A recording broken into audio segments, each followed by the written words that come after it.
The massive crystal spire of the Galactic Council stretched toward the artificial sky of Station Harmony, its surface pulsing with the bioluminescent patterns that served as the universal language of the galaxy's ruling body. Inside the Grand Assembly Hall, representatives from 347 species sat in their environmental pods, each one carefully maintained to support their unique atmospheric and gravitational needs.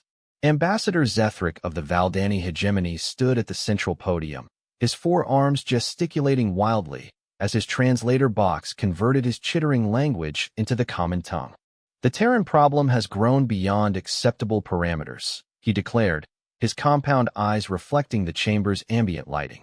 Their expansion rate exceeds all projected models. Their military capabilities have surpassed even our most conservative estimates. Murmurs rippled through the assembly like waves across a disturbed pond.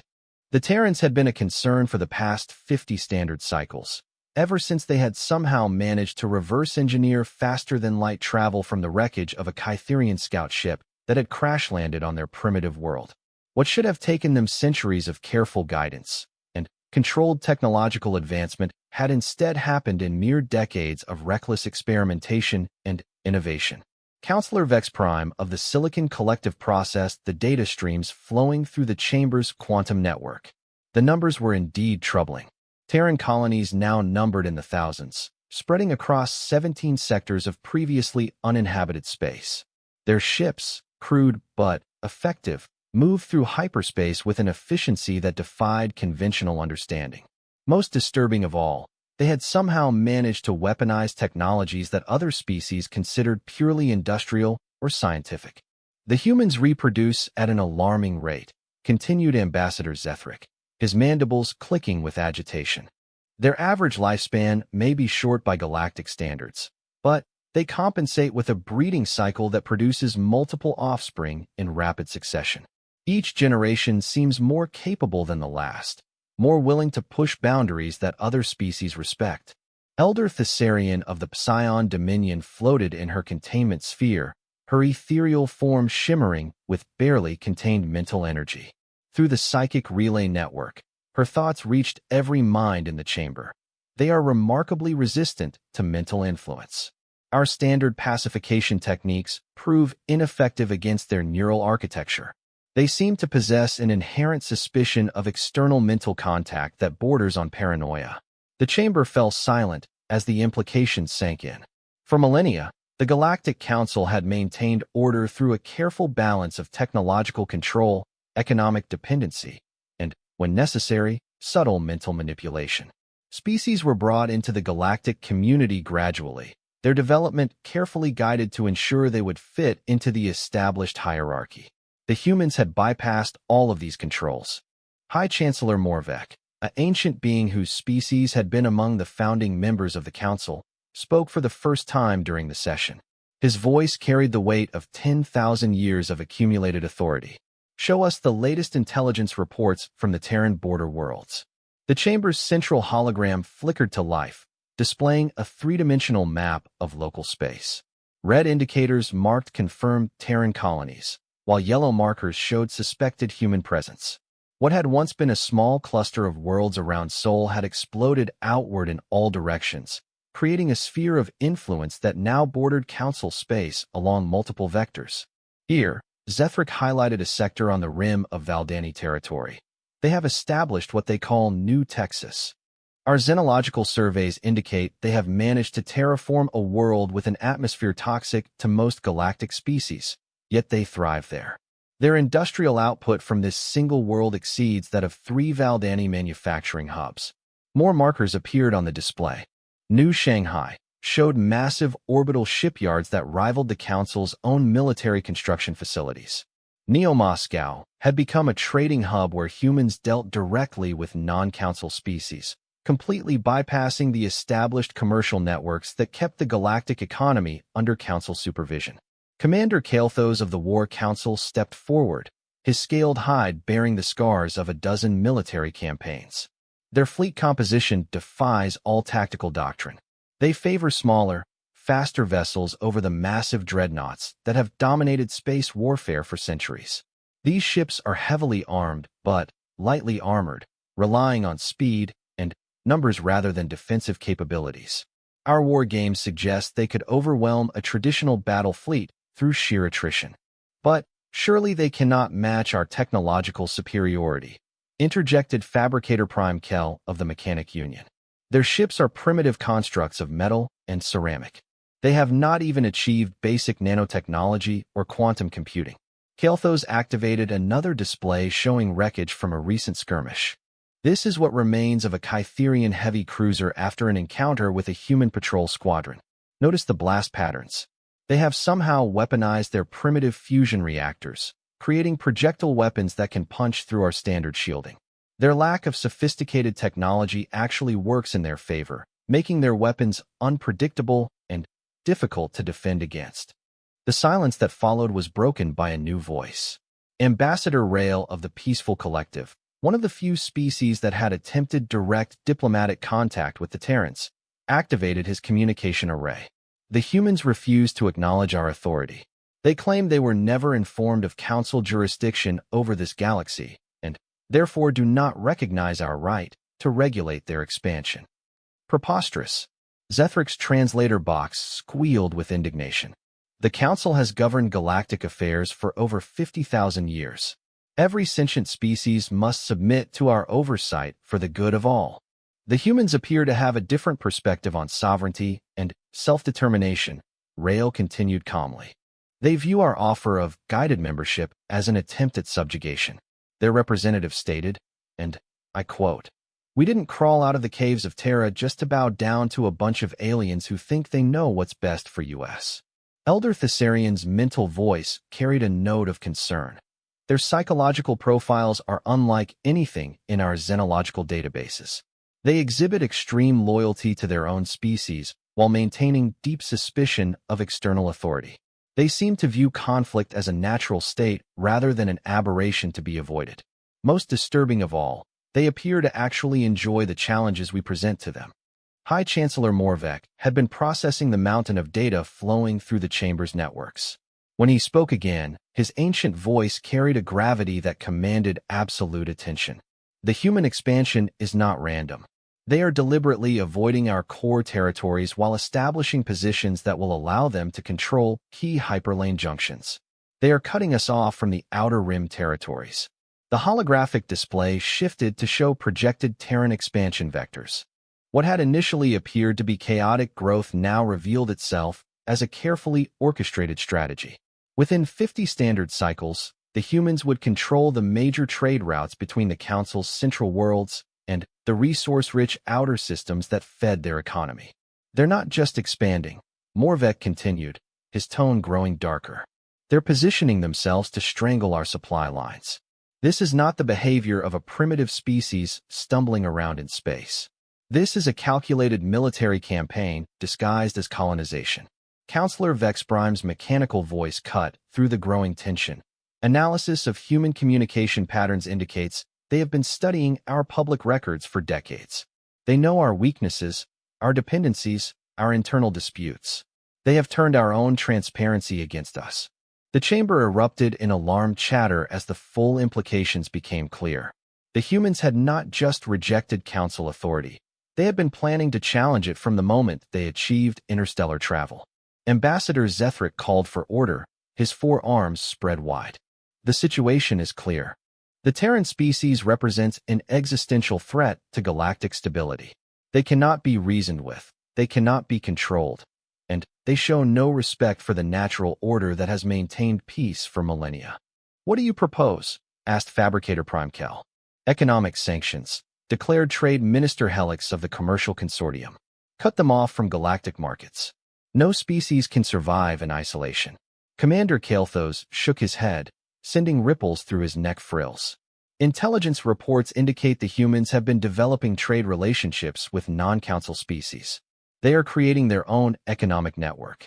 Sanctions would be ineffective and might actually strengthen their position by forcing innovation. Then what? The question came from multiple sources simultaneously. High Chancellor Morvek rose slowly from his throne, his movement causing the artificial gravity in the chamber to fluctuate slightly. The humans have made their position clear. They reject our guidance, our authority, and our vision of galactic order. They seek to carve out their own empire, regardless of the chaos this might cause.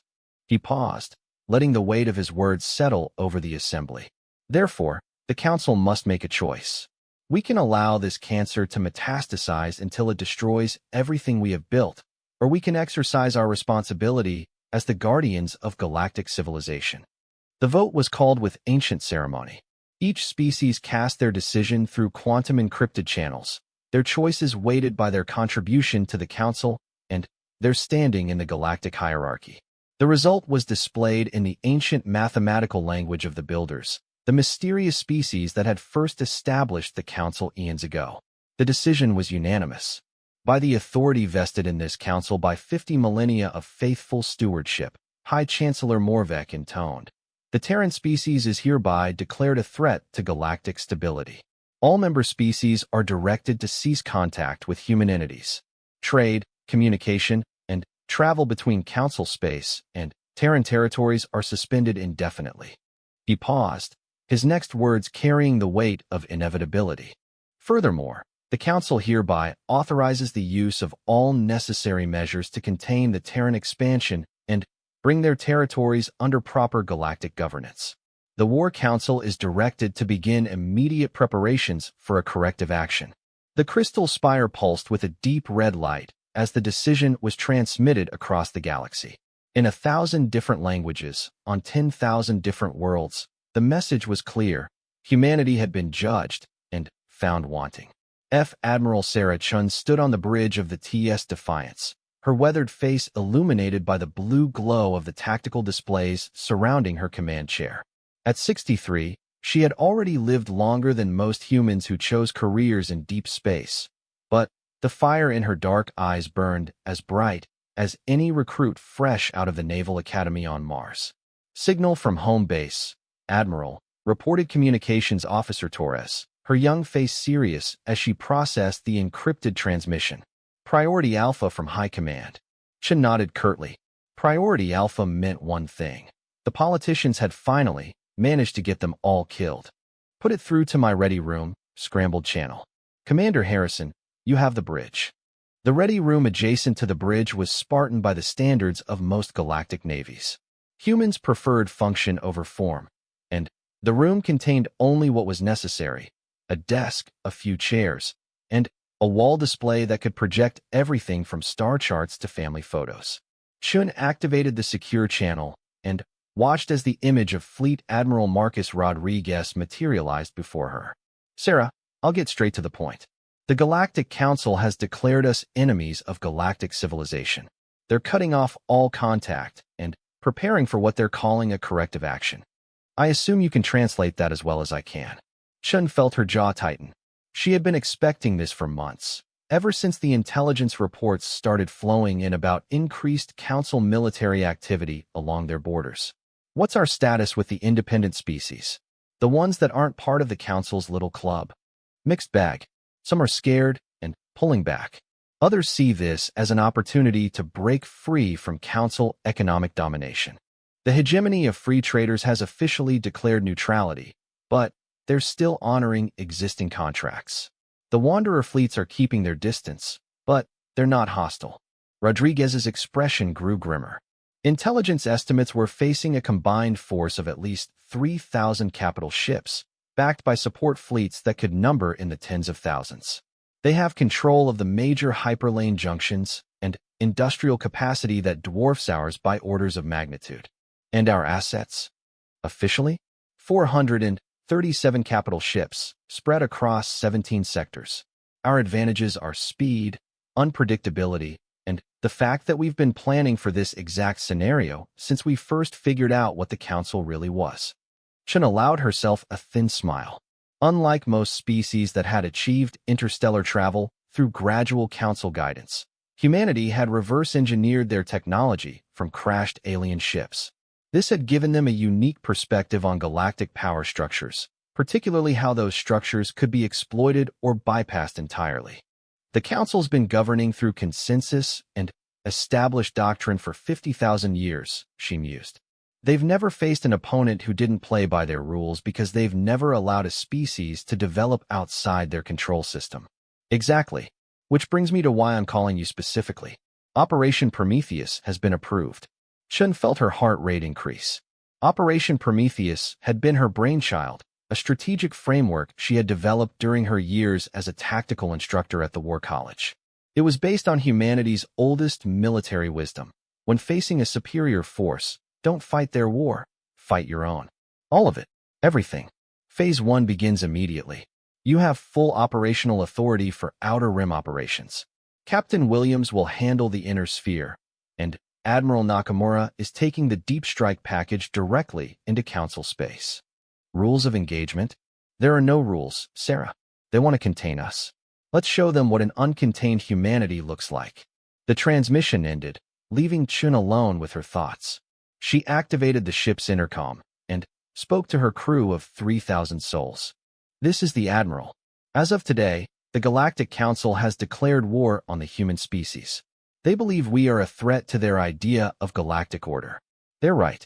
She paused, feeling the weight of history on her shoulders. We didn't ask for this fight, but we're going to finish it. All hands to battle stations. Set course for the Xerion cluster. It's time to remind the galaxy why predators shouldn't corner their prey. The Defiance was a heavy cruiser by human standards, though it would be classified as a light destroyer by most galactic navies. At 800 meters long and bristling with weapons that no Council engineer would consider mounting on a ship its size, it epitomized human naval philosophy. Hit hard, hit fast, and keep moving. Chief Engineer Kim Park ran through her final pre-combat checks from the bowels of the ship. The Defiance's power plant was a hybrid system that combined traditional fusion reactors with experimental zero-point energy taps that human scientists had developed by studying captured Council technology. The result was a power output that should have been impossible for a ship of its size. Engineering to bridge, she reported. All systems nominal. We're running hot and ready for anything they want to throw at us. On the bridge, Weapons Officer Commander Jackson was performing his own rituals. Human weapons systems were crude by galactic standards, but they were also completely unpredictable. Kinetic projectile weapons accelerated by magnetic fields to significant fractions of light speed. Nuclear warheads wrapped in stealth coating that made them nearly invisible to most sensor systems. And Chen's personal favorite, drone swarms that could be programmed to think for themselves when communications were jammed. Weapons ready, Admiral. All magazines loaded, all systems tested. The Council boys aren't going to know what hit them. Navigator Collins plotted their course through the twisting maze of hyperspace corridors that connected the galaxy. The Council controlled the major highways, but humanity had discovered dozens of minor routes that were ignored by galactic civilization. These paths were dangerous, requiring constant course corrections, and exposing ships to exotic radiation that could fry unshielded electronics. Most species avoided them entirely. Course laid in, Admiral. We'll reach the Xerion cluster in 18 hours if we push the engines. Recommend we take the Hellgate route. Chen nodded approvingly. The Hellgate route was a hyperspace passage that ran through the remnants of an ancient stellar explosion. The radiation levels were so intense that most galactic species would suffer genetic damage just from being in the area. Humans, with their stubborn tendency to thrive in hostile environments, had learned to navigate it safely. Make it so. And, Commander Torres, start broadcasting on all frequencies. Let everyone know we're coming. The message that went out across subspace would be received by Council listening posts, independent traders, and anyone else monitoring the communication networks. It was simple, direct, and very human. This is Admiral Sarah Chun of the Terran Empire Navy. The Galactic Council has declared war on humanity. We accept. To all Council forces in the Xerion cluster, you have 6 hours to evacuate before we arrive. After that, anything with a Council transponder becomes a legitimate target. To all independent vessels, maintain your distance, and you will not be harmed. This is not your fight unless you choose to make it your fight. Chin out.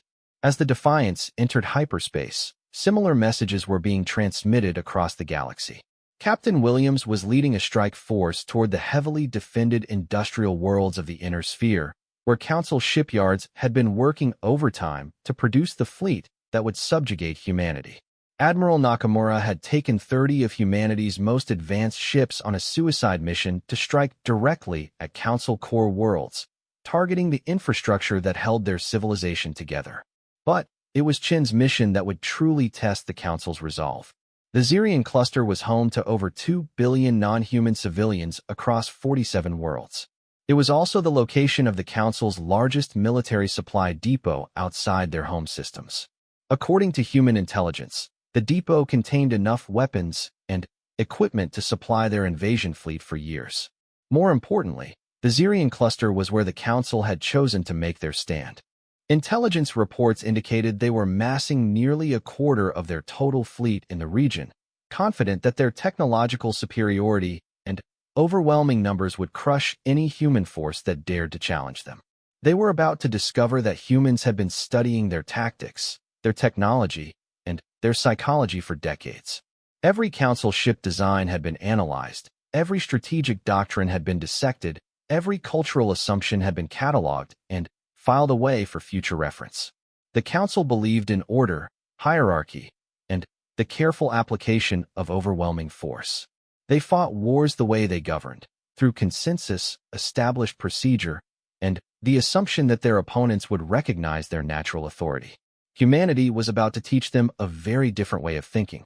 As the Defiance raced through hyperspace toward its destiny, Admiral Chin reviewed the intelligence files one last time. The Council had made one critical error in their assessment of human capabilities. They had assumed that because humanity lacked their advanced technology, they also lacked their strategic sophistication. They had never considered the possibility that humans had deliberately chosen not to match their technological development, preferring instead to find ways to turn the Council's own advantages against them. Why build bigger ships when smaller ones could be mass-produced faster? Why develop complex defensive systems when speed and unpredictability could provide better protection? Why follow established tactical doctrine when breaking the rules could provide decisive advantages? The Council was about to face an opponent that had spent decades preparing for this exact moment. An opponent that had studied them, analyzed them, and figured out how to beat them using nothing more than human ingenuity, human stubbornness, and the bitter lessons learned from centuries of warfare on Earth. The Zirian cluster would be humanity's first real test against galactic civilization. Chen intended to make sure it would also be the Council's last moment of confidence in their inevitable victory. The Council fleet at Zirian looked like a metallic constellation against the backdrop of space. Over 800 ships arranged in perfect geometric formation, their hulls gleaming with the advanced alloys and energy fields that represented 50,000 years of technological refinement. At the center of the formation, the massive dreadnought Inevitable Justice stretched over 3 kilometers from bow to stern, its bulk large enough to house a small city. Fleet Commander Vorthka stood in the ship's command amphitheater, his 6 arms working efficiently across multiple control interfaces while his primary consciousness monitored the tactical displays floating around him. His species, the hegemony of Kree-Tak, had served as the Council's primary military arm for over 10,000 years. They were natural warriors, bred for command and tactical analysis, with an innate understanding of space warfare that few species could match. Status report, Vorthka commanded, his translator converting his complex harmonic language into standard galactic. Tactical Officer Meltran rippled her crystalline skin as data flowed through her silicon-based nervous system. All fleet elements report ready status. The humans' crewed ships have been detected approaching through the Hellgate route. Estimated time to arrival, 47 standard minutes. Ship count. Sensors show 12 contacts. Estimated tonnage suggests light cruiser-class vessels, possibly with a few destroyer escorts. Total enemy force approximately 1/10 our combat capability. Vorthka felt a stirring of what humans might have called disappointment. After all the intelligence reports about human unpredictability and tactical innovation, they were approaching with a force so obviously inadequate that the engagement would be over within minutes of their arrival. Are we certain this represents their primary assault force? Perhaps this is merely a probe. Communications specialist Hex Valdis activated his psionic relay network, scanning the quantum communication frequencies for additional human activity. No other significant human fleet movements detected within 3 sectors, Fleet Commander. This appears to be their response to our presence here. Curious. Vorthka reviewed the tactical data one more time. Perhaps the humans were even more primitive than their intelligence reports suggested. Or perhaps they were simply desperate enough to attempt a suicide attack against impossible odds. Either way, the Council's fleet would make short work of them. Signal all ships. Maintain formation. We shall demonstrate Council superiority through a methodical destruction of their forces. No human ship is to escape. This engagement will serve as an example to any other species considering resistance to Council authority. 38 minutes later, 12 human ships dropped out of hyperspace at the edge of the Zirian system. They emerged not in the organized formation that Council doctrine would dictate, but scattered across a sphere of space nearly 10 light-minutes in diameter. To Council sensors, it looked like a navigation error or mechanical failure that had prevented them from maintaining proper formation during their hyperspace transition. Admiral Chun watched the tactical display from the bridge of the Defiance as Council ships began moving to intercept her scattered fleet. Their movement was exactly what she had predicted, a coordinated advance designed to envelope and destroy her ships through overwhelming firepower brought to bear from multiple angles. Signal to all ships, she ordered. Execute Broken Arrow. What followed would be studied in military academies for generations, though the Council's academies would not survive to teach the lessons learned. The scattered human ships suddenly accelerated toward the Council fleet, but not in straight lines. Instead, they followed complex spiral trajectories that took advantage of the gravitational fields of the system's multiple planets and moons. Each ship's course seemed random, unpredictable, but the combined pattern created something that no Council tactical computer had been programmed to counter. Lieutenant Commander Sarah Voss piloted her destroyer Retribution through a slingshot maneuver around Zirian, for that accelerated her ship to nearly the maximum safe velocity for her inertial compensators. Behind her, the Council ships were adapting their formation to pursue, but their massive dreadnoughts simply could not match the acceleration and maneuverability of human vessels. The first exchange of fire came when the Council's leading elements managed to achieve targeting locks on 3 human ships. Energy beams that could have vaporized asteroids lanced out across space, their power levels carefully calculated to ensure quick, clean kills that would minimize damage to potentially salvageable technology. Instead, the human ships seemed to flicker and disappear. Fleet Commander Vorthka stared at his displays in confusion. Report. Where did they go? Unknown, Fleet Commander. All 3 ships have vanished from our sensors. Possible stealth technology, but energy signatures suggest they were not destroyed. What the Council fleet had encountered was humanity's most closely guarded secret, practical dimensional phase technology. While the Council had theoretical knowledge of interdimensional physics, they had never developed practical applications due to the extreme dangers involved. Humans, with their typical disregard for safety margins, had managed to create ships that could briefly shift into parallel dimensional space to avoid incoming fire. The phase shift only lasted seconds and required enormous amounts of power, but it was enough. The 3 human ships rematerialized behind the Council's formation and immediately launched their opening salvo. Human weaponry was crude by galactic standards. Instead of elegant energy beams or sophisticated particle weapons, they used accelerated chunks of metal, nuclear explosives, and clouds of smart projectiles that could think for themselves. Against the Council's advanced shields and armor, such weapons should have been useless. Instead, they punched through defensive systems like bullets through paper. The secret was in the delivery mechanism.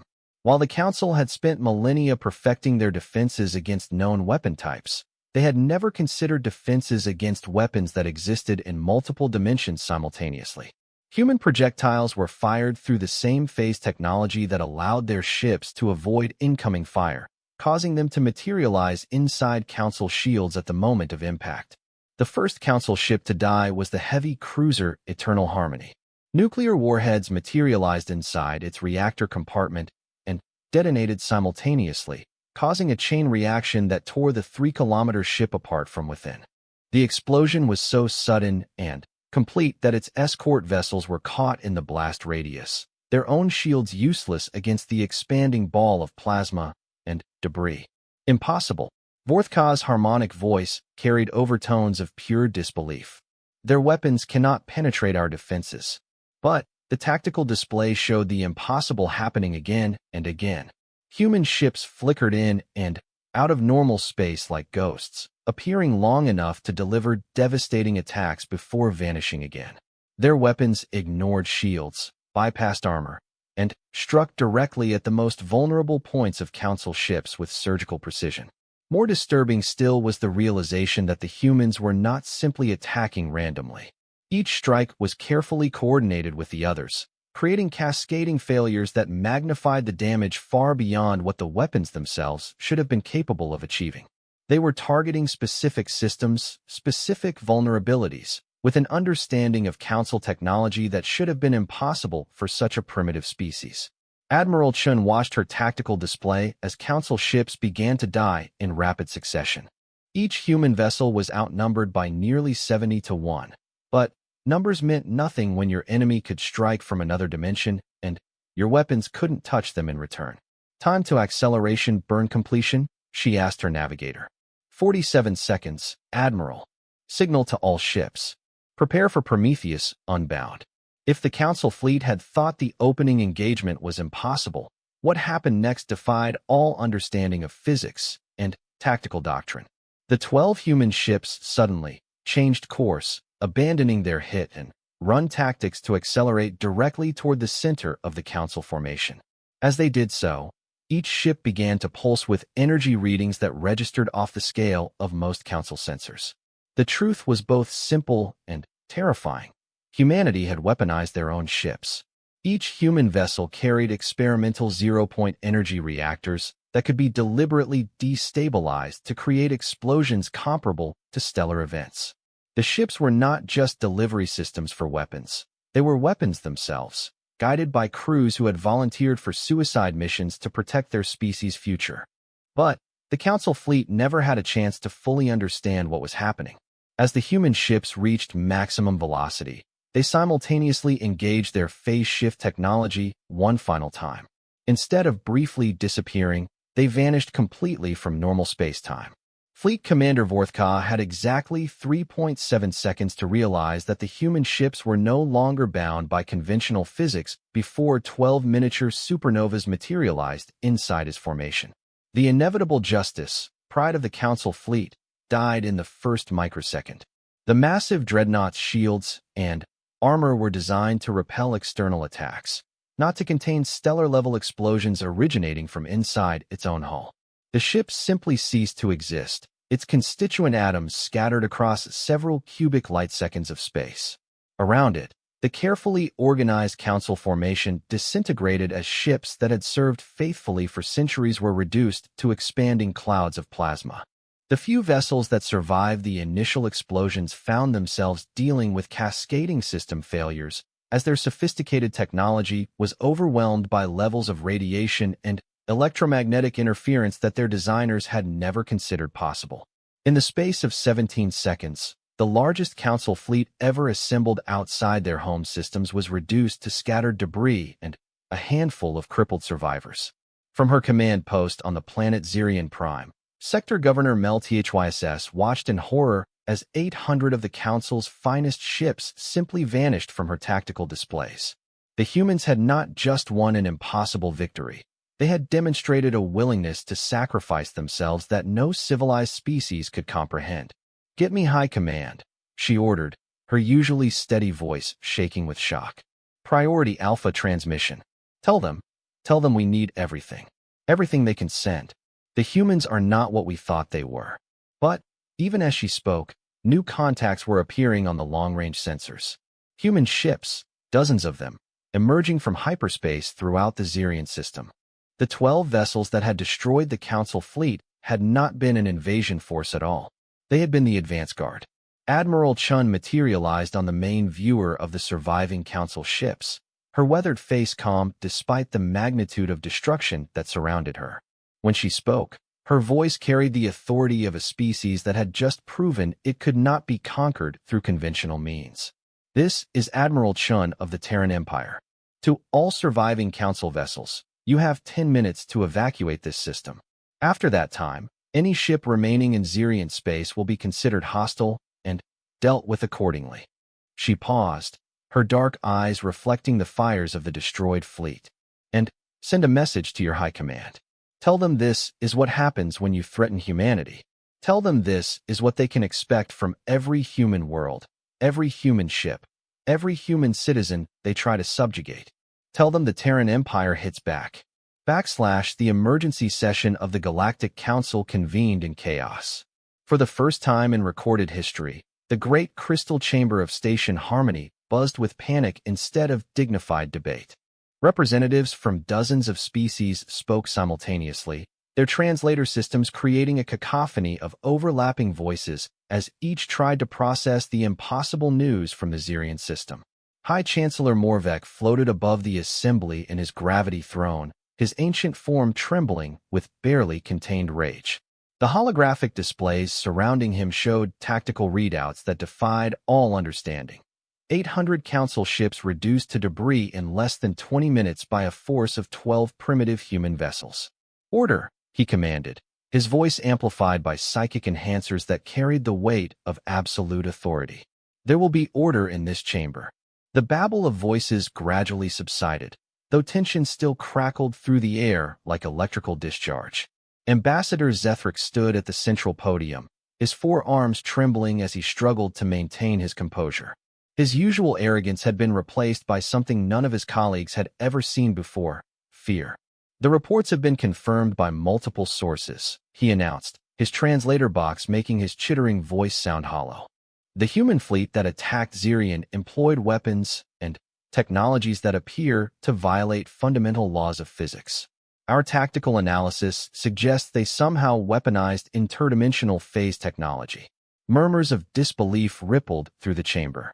Phase technology had been theoretical for most Council species, considered too dangerous and unpredictable for practical application. The idea that the primitive humans had not only developed it but turned it into a weapon was almost incomprehensible. Counselor Vex Prime processed the incoming data streams through his quantum processors, his mechanical voice cutting through the emotional responses of his biological colleagues. Analysis indicates the human vessels achieved localized space-time displacement, allowing their weapons to bypass our standard defensive configurations. Furthermore, they appear to have converted their ships into guided stellar event generators. Suicide attacks, spat Commander Kael'thas, his scales rippling with disgust. No civilized species would sacrifice their own lives so carelessly. These humans fight like animals. Animals that just destroyed our finest fleet. Elder Thessarian observed through the psychic relay, her mental voice carrying overtones of grim reality. Whatever we may think of their methods, their effectiveness cannot be denied. High Chancellor Morvek called up additional displays showing the current tactical situation across the galaxy. Red markers indicated human fleet movements, and the pattern was deeply troubling. Instead of consolidating their forces to defend their territory, the humans were spreading out, launching simultaneous attacks against Council positions throughout known space. Status reports from all sectors, he ordered. The litany of disasters that followed would haunt Council strategic planning for generations. The industrial worlds of the Inner Sphere were under assault by Captain William's strike force, which had somehow managed to penetrate defenses that had been considered impregnable. Admiral Nakamura's deep strike force had reached the COR THAC system and was systematically destroying the orbital shipyards that produced the Council's capital ships. Most disturbing of all were reports from the Rim territories. Human forces were not simply attacking military targets. They were making contact with non-Council species, offering them technology transfers and mutual defense agreements in exchange for basing rights and intelligence. Trade Minister Helix activated his commercial data networks, his squid-like appendages writhing with agitation. The economic implications are catastrophic. The humans are offering member species access to their phase technology and energy systems. Several Rim worlds have already declared independence from Council governance. They're trying to break our alliance structure, Commander Kael'thas realized. Not through conquest, but through offering alternatives to Council membership. Ambassador Rail of the Peaceful Collective had been monitoring diplomatic channels throughout the crisis. The human diplomatic offensive is remarkably sophisticated for such a supposedly primitive species. They are offering each species exactly what they most desire: technological independence for the makers, trade autonomy for the commercial rings, territorial sovereignty for the border worlds. Preposterous. Zethric's mandibles clacked with indignation. The Council has provided order and stability for 50,000 years. No species would abandon our guidance for the promise of human cooperation. The holographic display flickered, showing updated territorial maps. 17 Council member species had already declared neutrality in the conflict. 8 had formally withdrawn from Council governance. 3 had signed mutual defense pacts with the Terran Empire. The unthinkable was happening. The galactic order that had endured for millennia was coming apart. High Chancellor Morvek processed the strategic implications with the cold calculation that had kept him in power for 10,000 years. The humans were not fighting the war he had expected. They were not trying to defeat the Council through military conquest alone. They were systematically dismantling the political and economic structures that held galactic civilization together. They studied us, he said slowly, the revelation dawning with horrifying clarity. They studied our weaknesses, our dependencies, our internal contradictions. This is not a military campaign. This is a systematic deconstruction of everything we represent. Fabricator Prime Kel's mechanical systems whirred as he processed military production data. Our manufacturing capacity has been reduced by 37% in the past 72 hours. Human strikes have targeted specific facilities that create bottlenecks in our supply chains. They know exactly which systems to hit for maximum impact. How is that possible? Demanded Ambassador Zethric. Our industrial data is classified at the highest levels. Elder Thessarian's mental voice carried a note of terrible understanding. They have been watching us for decades. Every piece of information we made public, every communication we thought was secure, every cultural exchange we authorized. They have been building a complete intelligence picture of our civilization.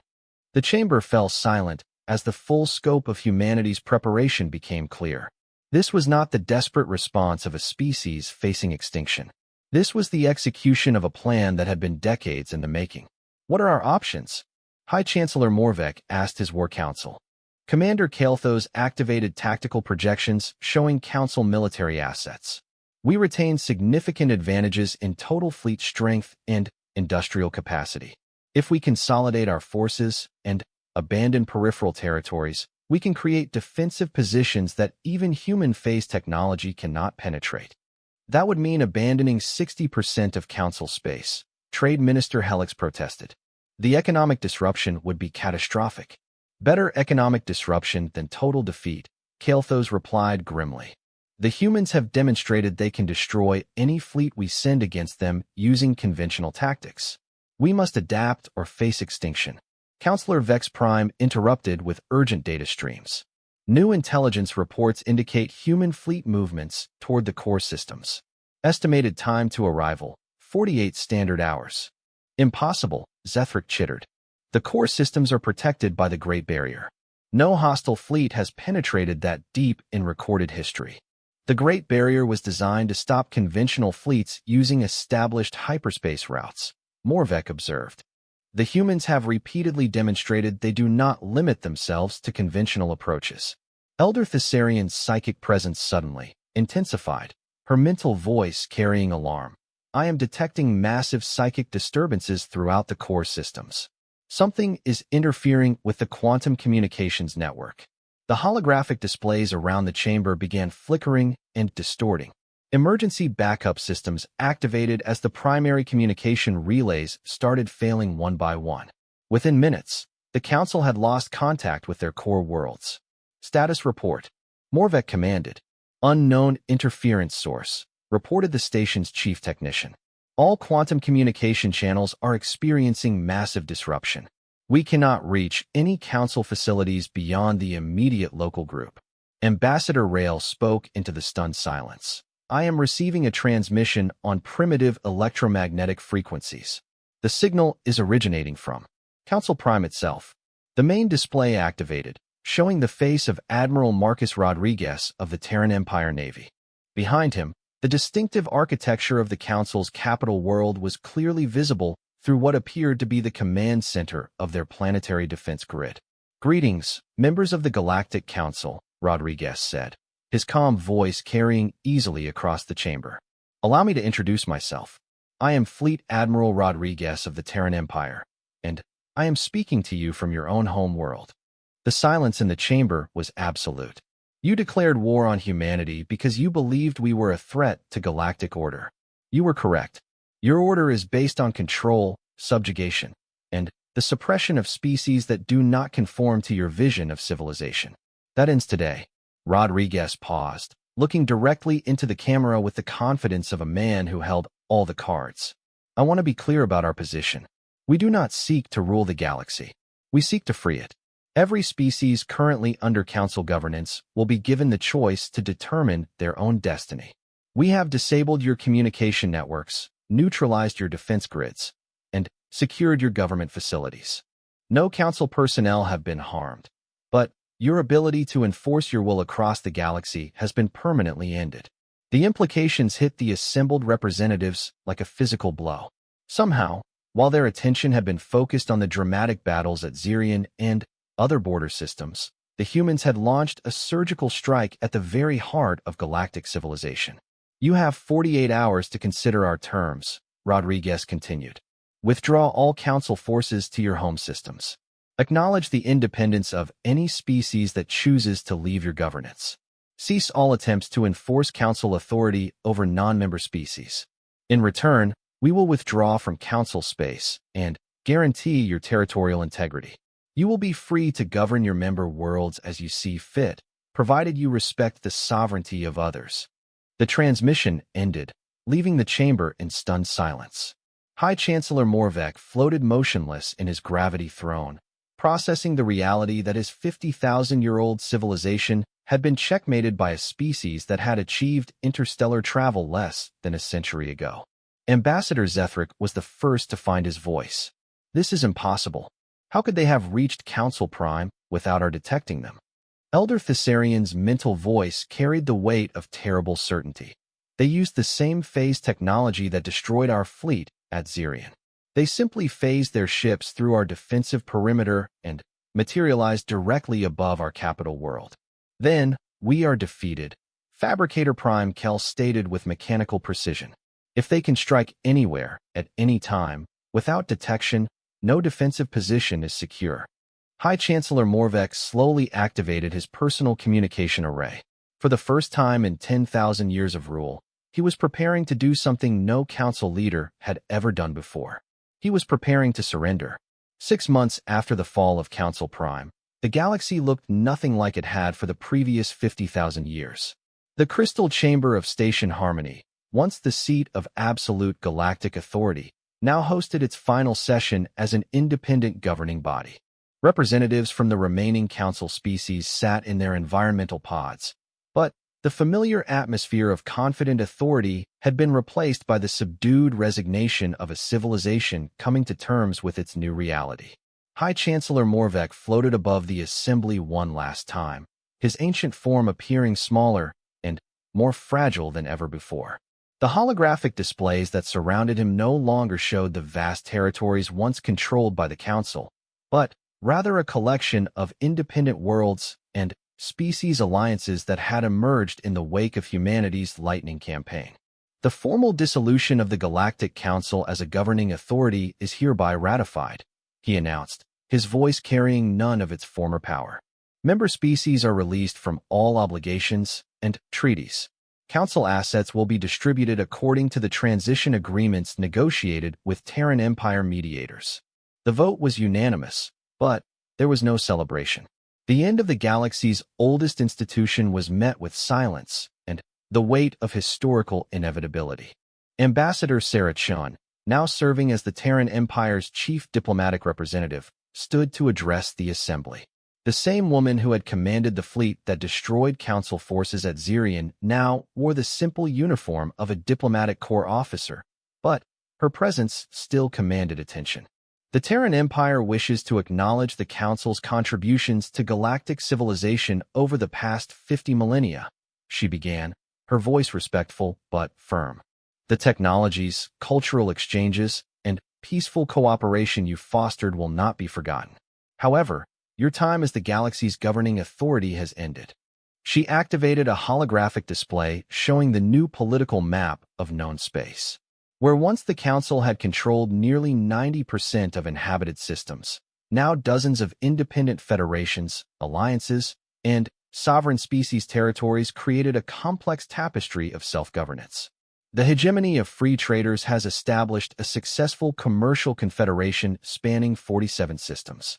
The Psion Dominion has formed a voluntary alliance with 12 telepathic species who share common interests. The Wanderer fleets have been granted permanent territorial rights to the void sectors they have claimed. Each announcement was met with nods from the affected species representatives. The humans had kept their promise to allow each species to choose their own destiny, and most had embraced the opportunity for self-determination. What of those species that wish to maintain their allegiance to the Council? Asked Elder Thessarian through the psychic relay. The Core Worlds Compact has been established for the 37 species that choose to remain under traditional Council governance, Chen replied. You will retain control of your historical territories, and will be free to govern according to your established principles. The Terran Empire guarantees your territorial integrity provided you respect the sovereignty of other political entities. Former Commander Kael'thas, now representing the Core Worlds Military Alliance, activated his communication array. And our military capabilities? Will we be permitted to maintain defensive fleets? Of course, the Terran Empire has no interest in leaving any species defenseless. However, any military action taken outside Core Worlds territory will be considered an act of aggression against the galactic community. Ambassador Zethric, his usual bluster subdued by recent events, posed the question that had been troubling many former Council species. What prevents the Terran Empire from simply conquering us all once we have been weakened by division? Chen's expression remained calm, but there was steel in her voice when she replied. The same thing that prevented you from conquering us when you believed we were weak. We have no interest in ruling over others. The Terran Empire exists to protect human interests and support the rights of all species to self-determination. Conquest requires the subjugation of others, and that is antithetical to everything humanity stands for. Counselor Vex Prime processed the diplomatic exchanges through his quantum networks. Our analysis suggests the Terran Empire possesses overwhelming military superiority over any potential opposition. Your restraint is puzzling to those of us familiar with traditional power dynamics. That's because you're thinking like an empire instead of a republic, Chen explained. The Terran Empire doesn't derive its strength from controlling others. It derives its strength from the free cooperation of its citizens and allies. Forced submission creates weakness, not strength. High Chancellor Morvek had been silent through most of the proceedings, but now he spoke with the weight of 10,000 years of accumulated wisdom. You have achieved something unprecedented, Admiral Chun. You have defeated the galaxy's most powerful civilization without destroying it. You have liberated hundreds of species without conquering them. History will remember this transition as remarkable for what did not happen as much as for what did. History will remember it as the moment the galaxy grew up, Chen replied simply. For 50,000 years, species have been treated like children, guided and controlled by those who claim to know better.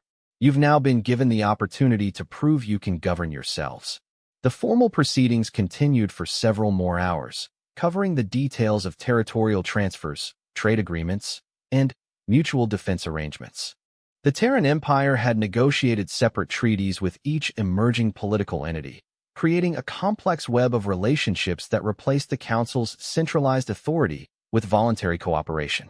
As the session drew to a close, a new voice spoke from the Chamber's communication array. It belonged to Captain Maria Santos of the exploration vessel New Horizons, speaking from the edge of known space. Diplomatic Command, this is Captain Santos. We've made contact with a previously unknown species in the Andromeda Transit Zone. They call themselves the Collective of Minds, and they've been observing galactic civilization for the past 1,000 years. Chun felt a familiar thrill of anticipation. Even as humanity worked to reshape the political landscape of their own galaxy, they continued to push outward, seeking new frontiers and new challenges. What's their disposition, Captain? Friendly but cautious. They're impressed by what they call the Terran solution to galactic governance. Apparently, they've been waiting for the Council's authority to end before making formal contact. They have some interesting things to say about interdimensional travel and something they call the greater galactic community. Chen smiled, remembering her days as a fleet commander when the unknown had called to her from across the void. Maintain peaceful contact and begin standard first contact protocols. We'll dispatch a full diplomatic team within the week. She turned back to the assembled representatives, her expression carrying the satisfaction of a job well done. Ladies, gentlemen, and distinguished beings, this concludes the formal transition period. The galaxy is now free to determine its own destiny. Ambassador Zethric stood slowly, his forearms spread in a gesture of formal acknowledgement. Admiral Chun, I want you to know that despite our past differences, the Valdani hegemony recognizes the honor with which the Terran Empire has conducted itself during this transition. You could have simply destroyed us all. Destruction is easy, Chen replied. Building something better requires patience, wisdom, and the willingness to trust others to find their own way. That's what separates civilization from conquest. As the representatives began filing out of the chamber for the last time, High Chancellor Morvek approached Chen's communication station. A word, if you would permit. Of course, Chancellor. I have ruled for 10,000 years, Admiral. I have seen civilizations rise and fall, species achieve greatness, and collapse into barbarism. In all that time, I have never seen anything like what humanity has accomplished here. We had good teachers, Chen said diplomatically. The Council's archives taught us what worked and what didn't. We simply chose a different path. No, Morvek said firmly. What you accomplished required something the Council never possessed, the wisdom to know when power should not be used. You could have become Galactic Emperor with a single word. Instead, you chose to step back and allow others to find their own strength.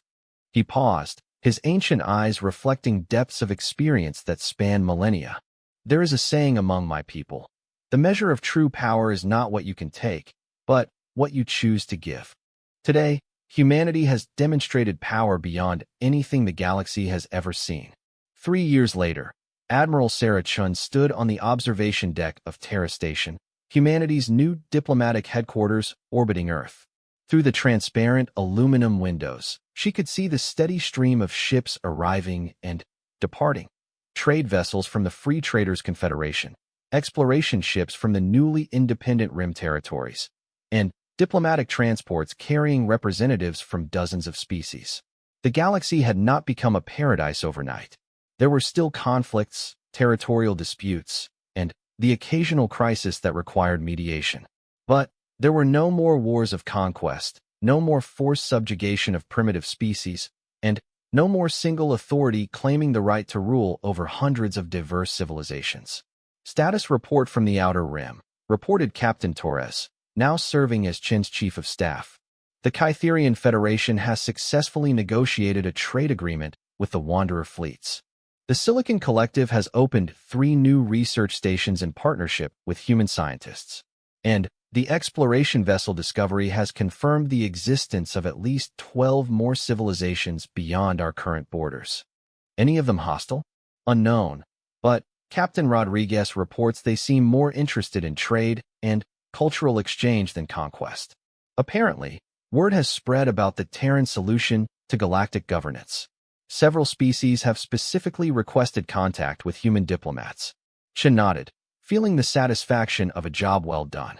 The Terran Empire had grown to encompass over 300 human colonies and military installations, but its influence came through cooperation and mutual benefit rather than domination.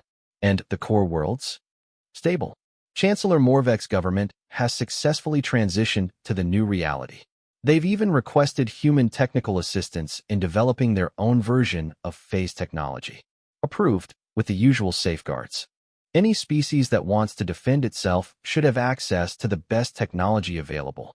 Through the observation windows, Chen watched as a massive cargo vessel from the Valdani hegemony docked with the station's commercial section.